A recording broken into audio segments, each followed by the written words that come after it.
সাদ বিন আবি ওয়াক্কাস রাদিয়াল্লাহু তাআলা আনহু হতে বর্ণিত, জোহরা গোত্রের মুক্তদাস জাহেদ বিন আয়াস সাদ বিন আবি ওয়াক্কাস রাদিয়াল্লাহু তাআলা আনহুকে জবের বিনিময়ে সাদা গম ক্রয় করার সম্পর্কে জিজ্ঞেস করেন।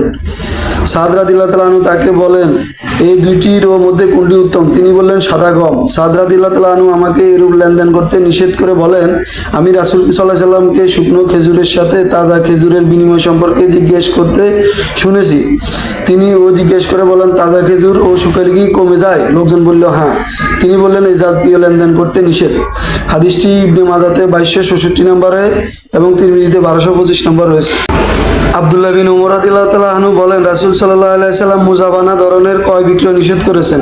বাগানের তাজা খেজুরের সাথে থাকা অবস্থায় সংগৃহীত শুকনো খেজুর বিনিময় করাকে মুজাবানা বলে এবং অনুরূপভাবে তাজা আঙ্গুরের ওজনকৃত শুকনো আঙ্গুরের কিশমিশের বিনিময় করাকে শস্য ক্ষেত্র সংগৃহীত ওজনকৃত শস্যের বিনিময় করাকেও মুজাবানার অন্তর্ভুক্ত।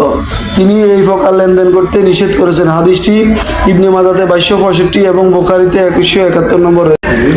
জাবির বিন আব্দুল্লাহ রাদিয়াল্লাহু তাআলা আনহু হতে বর্ণিত, রাসূল সাল্লাল্লাহু আলাইহি সাল্লাম বলেন, মুহালাকা ও মুজানামা ধরনের ক্রয় বিক্রয় ও নিষেধ করেছেন। মুহালাকা মুজালামা হলো শুকনার সাথে ভিজা শস্য ক্রয় বিক্রয়। হাদিসটি ইবনে মাজাতে 2266 নম্বর রয়েছে।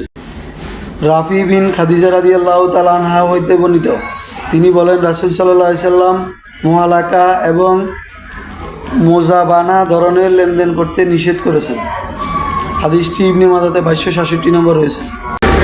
জায়েদ বিন সামিদ রাদিয়াল্লাহু তাআলা আনহু হতে বর্ণিত, রাসূল সাল্লাল্লাহু আলাইহি সাল্লাম বলেন, গাছের উপস্থিতি খেজুর অনুমান ও পরিমাণ নিরূপণ করে বিক্রয় করার অনুমতি দিয়েছেন। হাদিসটি ইবনে মাজাহ দ্বিতীয় খণ্ডে 2268 নম্বর রয়েছে। জায়েদ বিন সাবিত রাদিয়াল্লাহু তাআলা আনহু হতে বর্ণিত, রাসূল সাল্লাল্লাহু আলাইহি সাল্লাম গাছের উপস্থিতি খেজুরের অনুমান পরিমাণ নির্ধারণ করে সংগৃহীত খেজুরের বিনিময় ক্রয় করার অনুমতি দিয়েছেন।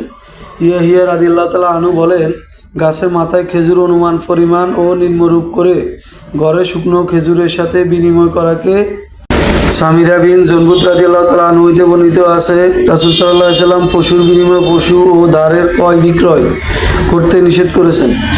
সামিরা বিন জনবুত রাদিয়াল্লাহু তাআলা আনহু হতে বর্ণিত, রাসূল সাল্লাল্লাহু আলাইহি সাল্লাম বলেছেন, পশুর বিনিময় পশুর ও ধারের ক্রয় বিক্রয় করতে নিষেধ করেছেন, মানে পশুর পাশাপাশি রেখে আরেকটা পশু ক্রয় বিক্রয়।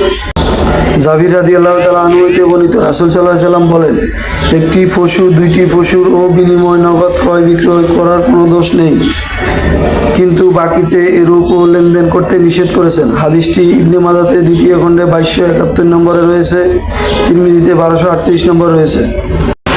আনাস রাদিয়াল্লাহু তাআলা আনহু হতে বর্ণিত আছে, রাসূল সাল্লাল্লাহু আলাইহি সাল্লাম বলেছেন, সাফিয়া রাদিয়াল্লাহু তাআলা আনহুকে 60টি দাসীর বিনিময়ে খরিদ করেন।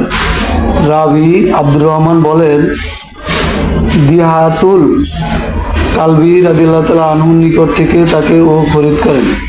হাদিসটি ইবনে মাজাহ দ্বিতীয় খণ্ডে 2272 নম্বর রয়েছে।